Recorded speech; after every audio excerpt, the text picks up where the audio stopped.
Namaskar, welcome back for another session of Wisdom Tales. Today we'll discuss two stories of friendships, and these two stories have lot of parallels between them. Both these stories start at school. There were two friends who were very close friends in school. One was Drona and the other was Drupada. They grew up. Drupada became the king of a big kingdom. Dronacharya grew up to be a poor Brahmana. A Brahmana who did not have enough to make his ends meet. One day, when they were in school, Drupada and Drona promised each other that our friendship is for life. Whatever belongs to you belongs half to me. Whatever belongs to me belongs half to you.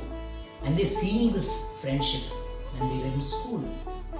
When they grew up, Drona remembered this promise. He approached Drupada and reminded him of his promise that he had made when in school. Drupada just laughed him off and said, "Drona, come on, those were childhood days. How can you take those words seriously?" Drona was insulted. He went back empty-handed. The second story is a similar story of two friends in school. They were thick friends. They would eat together, they would sleep together. One grew up to become the king of a large kingdom. The second became a poor Brahmana. The Brahmana was Sudama and the king was Krishna. Sudama was in deep poverty. He was always trying very hard to get something for himself and his family. One day, when the children were starving and crying, Sudama's wife made a request. She said, "You keep telling me about your friend Krishna. Why don't you go and ask him for some help?" Sudama was reluctant. He didn't want to ask something from his friend. But on persistence from his wife, he left for Dwarka. When he reached Dwarka, he was amazed at the beautiful palace. He waited outside, thinking twice whether should he go in or should he not. Finally, he told the doorkeeper, the guard there, that please tell Krishna that Sudama is here. And he was thinking, will Krishna even remember me? Such a big king. Will he even remember me? Will he even know who is Sudama? How will he treat me? Will he tell me to just leave this place? While he was thinking this, the guard went inside. Krishna was seated on the throne with Rukmini. When Krishna heard that Sudama had arrived, Krishna immediately jumped up from his seat and ran towards the gate. Seeing him run like this, Rukmini followed him. And when Rukmini and Krishna were running towards the gate, every single person in the palace, they also ran towards the gate.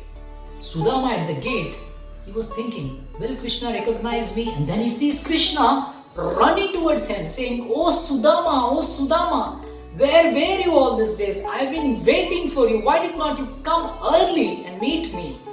And then he brings Sudama inside, puts him on his throne, washes his feet, and asks him, "Oh, my dear Sudama, I'm so happy to see you. I'm so happy." And they start discussing their childhood days.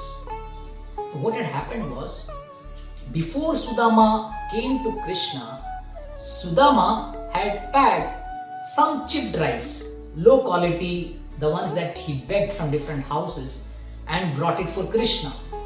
But seeing the opulence of this place, he was very, very reluctant to produce that before Krishna. So finally Krishna asked him, "Oh Sudama, have you brought something for me? You've come a long distance. Surely you must have got me something." Sudama reluctantly said, "No, my lord, I was not possible." Krishna, understanding the reluctance of Sudama, he grabbed that chip rice from him and he started eating.